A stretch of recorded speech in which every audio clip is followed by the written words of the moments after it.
যে কিতাবের ভিতরে বিন্দু মাত্র ভুল নাই, সন্দেহের অবকাশ নাই, এই কিতাব থেকে তুমি পড়ো।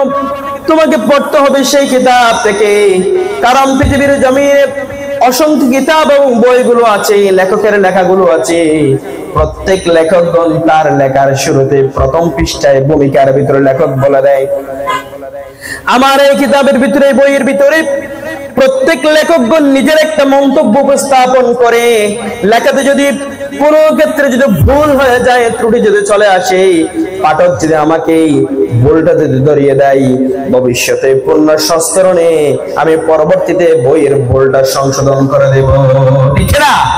পৃথিবীর সমস্ত বইয়ের ভিতরে এই কথা লেখা থাকে, কিন্তু এমন একটি কিতাব, এমন একটি সংবিধান, যা সে পৃথিবীতে শুধুমাত্র কেবলমাত্র যেটা চ্যালেঞ্জ করতে পারলো, যেই কিতাবের ভিতরে লা রাইবা ফি, বিন্দু মাত্র সন্দেহের অবকাশ নাই, ভুল বলতে কিছুই নাই। পৃথিবীর জমিনের ভিতরে শুধুমাত্র কেবলমাত্র একটাই কিতাব আছে, সুবহানাল্লাহ। সেই কিতাবটার নাম কি?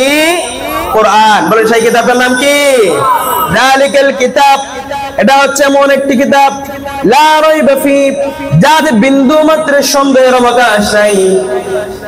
একটা সুন্দর ঘটনা আপনাকে বললে হয়তো আরো বেশি বোঝা যাবে। লা রাইবা ফি, সন্দেহের অবকাশ নাই, ভুল বলতে কিছুই নাই। এই শব্দ যখন একজন বিজ্ঞানী দেখলেন, পৃথিবীর জমিনের ভিতরে সবচেয়ে বড় একজন সমাজ বিজ্ঞানী, গবেষক, দার্শনিক ডক্টর মরিস বুকাইল, কি নাম বলছি? Doctor Morris Bucaille. তিনি যখন কোরআনুল কারীমের ভিতরে লা রাইবা ফি যখন দেখেছেন, তিনি বলেছেন, আমি পৃথিবীতে যত দামি দামি বইগুলো আছে, ভালো ভালো লেখক আছে, ধর্মগ্রন্থ যতগুলো আছে, সমস্ত ধর্মগ্রন্থের ভিতরে আমি কোন না কোন ভুল ত্রুটি খুঁজে পেয়েছি।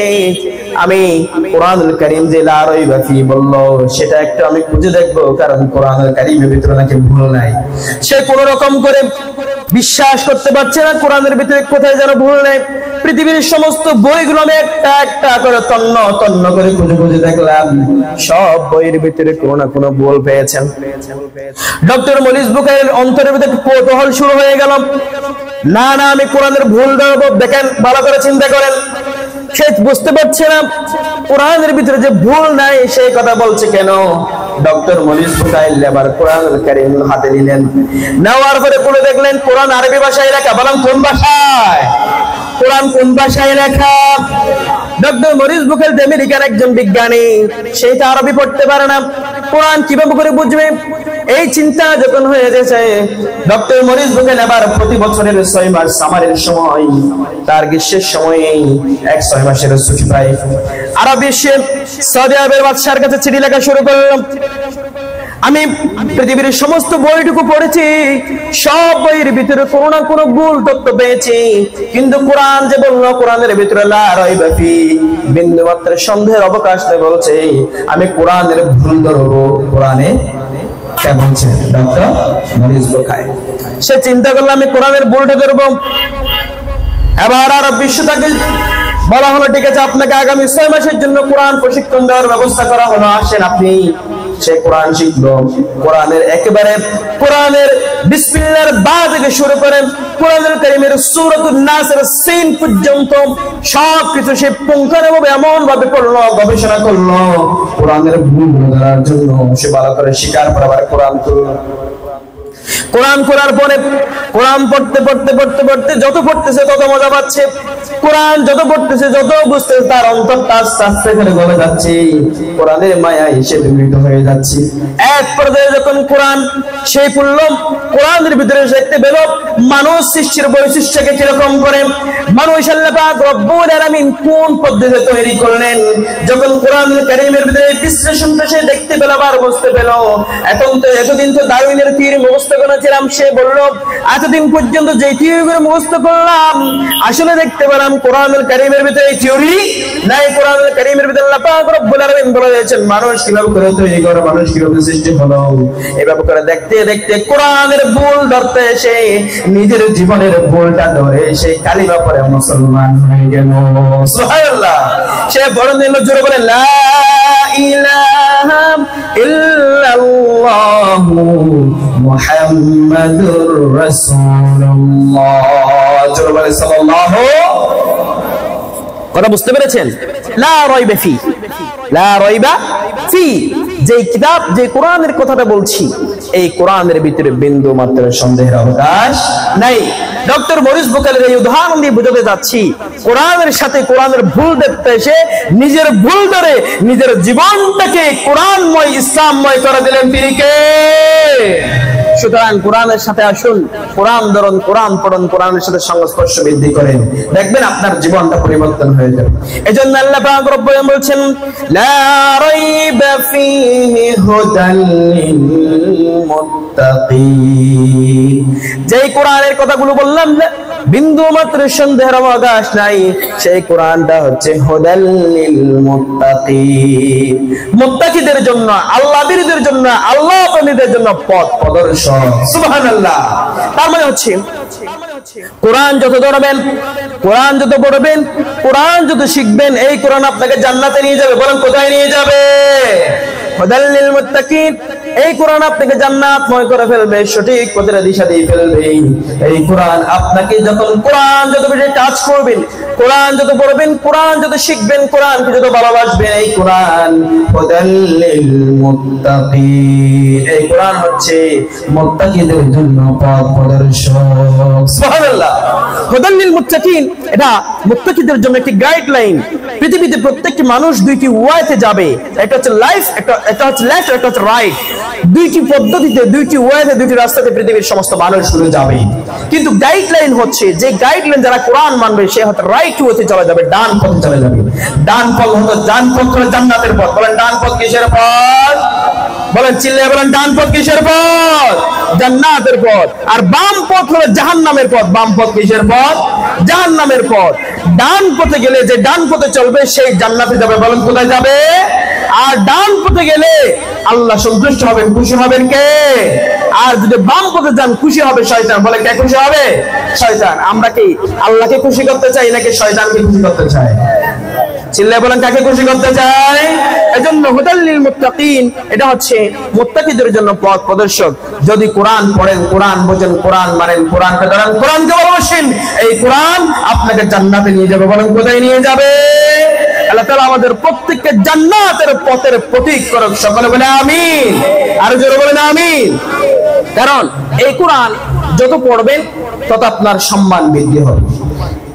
বিশ্বনবী মুহাম্মদ রাসূলুল্লাহ সাল্লাল্লাহু আলাইহি ওয়াসাল্লাম জানিয়ে দিলেন, যারা কোরআন পড়ে এবং কোরআন পড়ায় উভয় হলো পৃথিবীর জমিনে সবচেয়ে দামি মানুষ। সুবহানাল্লাহ। বিশ্বনবী সাল্লাল্লাহু আলাইহি ওয়াসাল্লাম বলছেন, খায়রুকুম মান তাআল্লামাল কুরআনা ওয়া আল্লামাহু, যে কোরআন পড়ে এবং কোরআন পড়ায় উভয় হলো পৃথিবীর জমিনের ভিতরে সবচেয়ে দামি মানুষ। সুবহানাল্লাহ। আস্তে বলবেন না সুবহানাল্লাহ। এজন্য কোরআন পড়তে রাজি আছে মুসলমান, কোরআন পড়তে রাজি আছে মুসলমান। আজকে জায়গায় জায়গায় কোরআনের বিরোধিতা আছে না নাই? কোরআনের মাহফিলে বাধা আছে না নাই?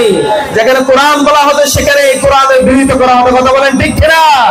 আজকে আমার দেশে এমন কিছু পাঁচটা কোরআন দেখা গিয়েছে যারা কোরআনের বিরোধিতা করে, ইসলামের বিরোধিতা করে, আজকে তারা বাংলার জমিনে তাদের ঠিকানা হয় নাই, দিল্লিতে গিয়ে পড়ছে। কথা বলেন ঠিক কিনা?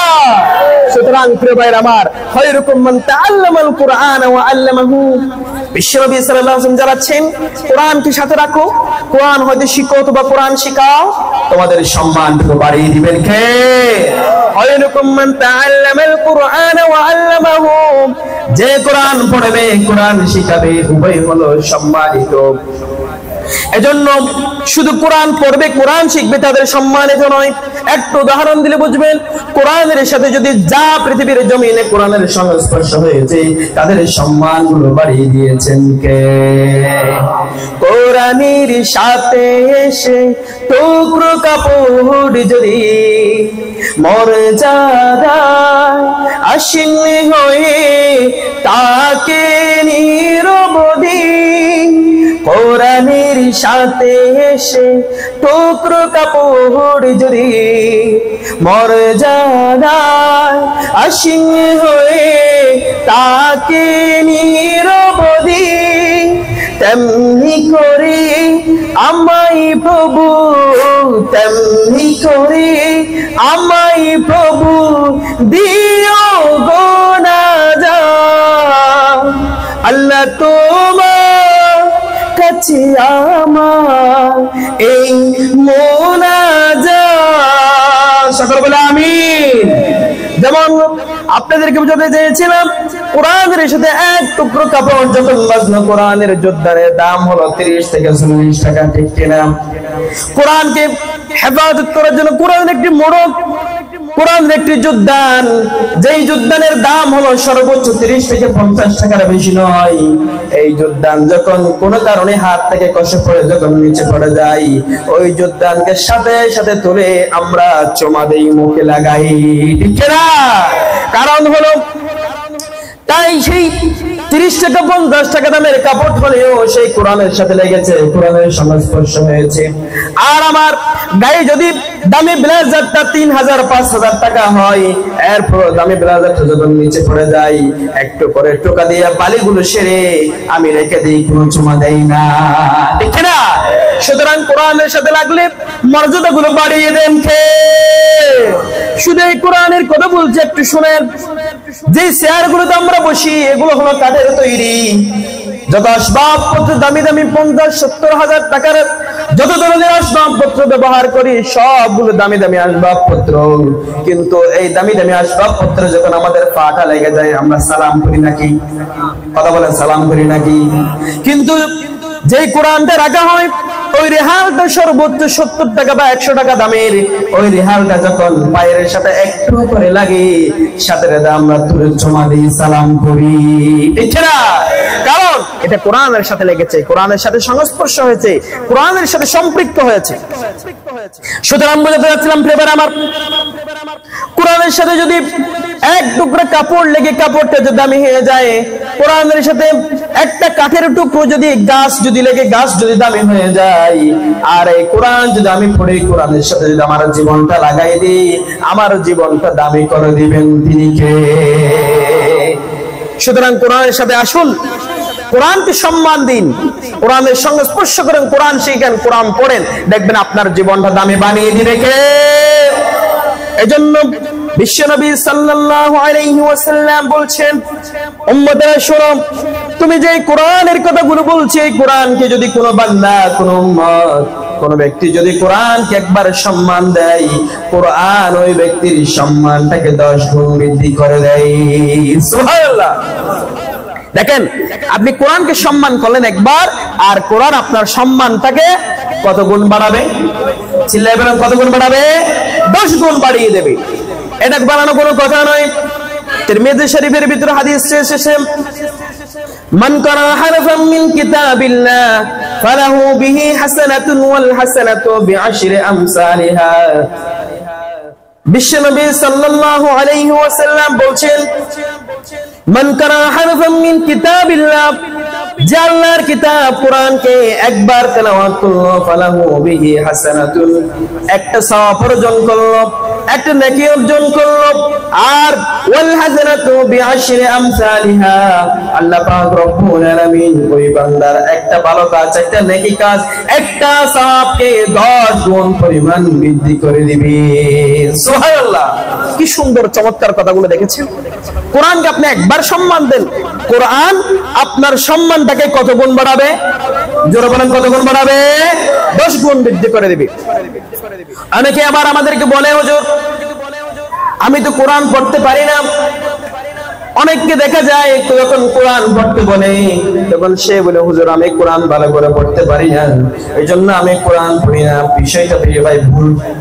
কারণ বিশ্বনবী সাল্লাল্লাহু আলাইহি ওয়াসাল্লাম বলছেন, বয়সের কোনো পার্থক্য রাখবে না, ছোট হও, বড় হও, বৃদ্ধ হও, যখন তুমি কোরআন পড়তে চাইবে, কোরআন পড়ার জন্য যখন চেষ্টা করবে, কোরআনকে যখন মুখের জড় রাখা সত্ত্বেও কোরআনকে যখন পড়ার চেষ্টা করবে, বিশ্বনবী সাল্লাল্লাহু আলাইহি ওয়াসাল্লাম বলছেন, বান্দা যখন তোতলে তোতলে একটু একটু করে কষ্ট কষ্ট করে যখন কোরআন পড়তে চাইবে, বিশ্বনবী সাল্লাল্লাহু আলাইহি ওয়াসাল্লাম বলছেন, লাহু আজরান, তার জন্য একটা সওয়াব নয়, প্রত্যেকটা সওয়াবকে ডবল প্রতিদান দিবেন তিনি কে? বিশ্বনবী সাল্লাল্লাহু আলাইহি ওয়াসাল্লাম বলছেন, আল মাহিরু বিল কুরআনি মা'আস সাফারাতিল কারিমিল বারারা ওয়াল্লাযী ইয়াকরাউল কুরআনা ওয়া ইয়াতাতাআতাহু ফীহি ওয়া হুয়া আলাইহি শাকুন লাহু আজরান।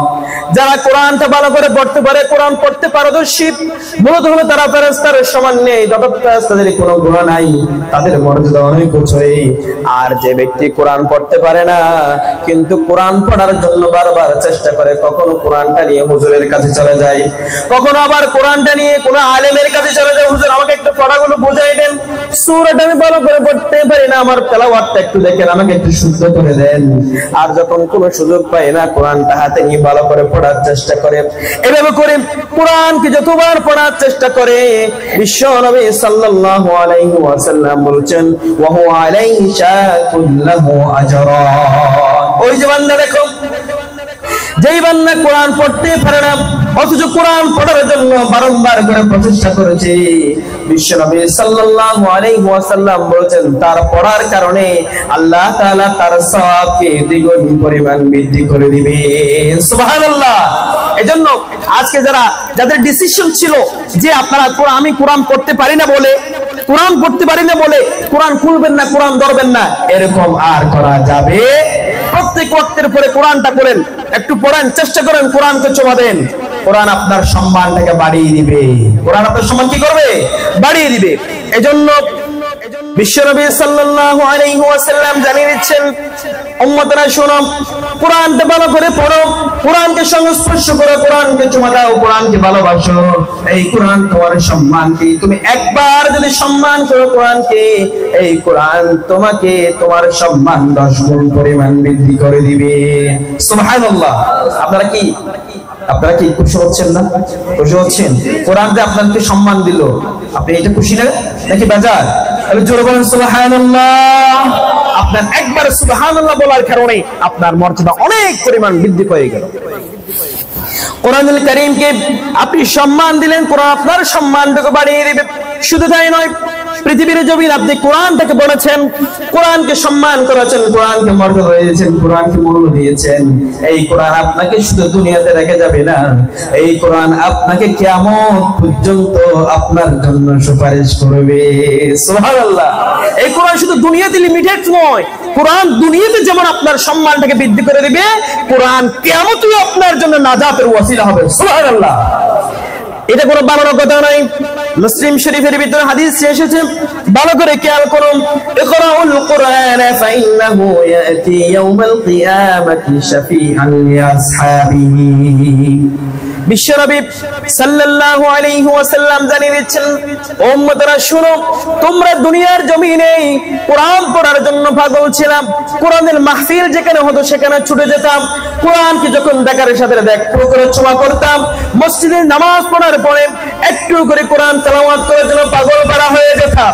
ওই কোরআন দুনিয়ার জমিনে তোমার সম্মানটাকে যেমন করে বৃদ্ধি করে দিল, ওই কোরআন ইয়াউমাল কিয়ামাতি শাফিআন লিআসহাবিহি, ওই কোরআন দুনিয়ার জমিনে শুধু লিমিটেড নয়, কোরআন কিয়ামতের ময়দানে গিয়েও যখন কেউ সুপারিশ করবে না, কেউ যখন কারো হবে না, ওই সময় ওই কোরআন ইয়াউমাল কিয়ামাতি শাফিআন লিআসহাবিহি, ওই কোরআন তোমার জন্য কিয়ামতের ময়দানে সুপারিশকারী হয়ে যাবে।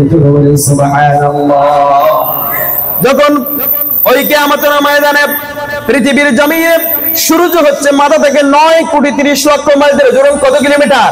9,30,00,000 মাইল দূরে। যেই সূর্য দেখি পৃথিবীর জমিনে আলো আসতে প্রায় 8 মিনিট 30 সেকেন্ড পর্যন্ত সময় লাগে, এত দূরে সূর্য। এই সূর্য কিয়ামতের ময়দানে আর 9,30,00,000 মাইল দূরে থাকবে না, সূর্য মানুষের মাথার 1 কিংবা 2 কিলোমিটার কাছে চলে আসবে। যাদের আমলের অবস্থা খারাপ হবে, তারা দেখা যাবে কারো গাম হবে হাঁটু পর্যন্ত, কারো গাম হবে কাঁধ পর্যন্ত, আর কেউ গ্রামের মধ্যে সাঁতার কাটতে কাটতে কাটতে হাবুডুবু খাইতে থাকবে। এমন অবস্থায় পরিণত হয়ে যাবে। কোরআন ওই সময় দাঁড়িয়ে যাবে, কোরআন ওই সময় আল্লাহর কাছে সুপারিশ করবে, ইয়া বারিকানা ইয়া বানি থানা, ওই যে ওই মানুষটা অমুক এলাকার অমুক মানুষটা কোরআন পড়তে পারতো না, কিন্তু কোরআন পড়ার জন্য পাগল বানাচ্ছিল, কোরআনের মুহাব্বত তার ভিতর ছিল, কোরআন ভালোবাসা সে ছিল, সব সময় কোরআনকে সম্মান করত, কোরআনের মাহফিল হতো যেখানে হতো সেখানে ছুটে যেত, কোরআনের ভালোবাসা তার অন্তরের ভিতরে বেশি ছিল। এই জন্য ইয়াউমুল কিয়ামাতি শাফিয়াল লিআসহাবিহি, আজকে আমি কোরআন এই ব্যক্তির জন্য সুপারিশ করলাম। সুবহানাল্লাহ। এই কোরআন আমাদের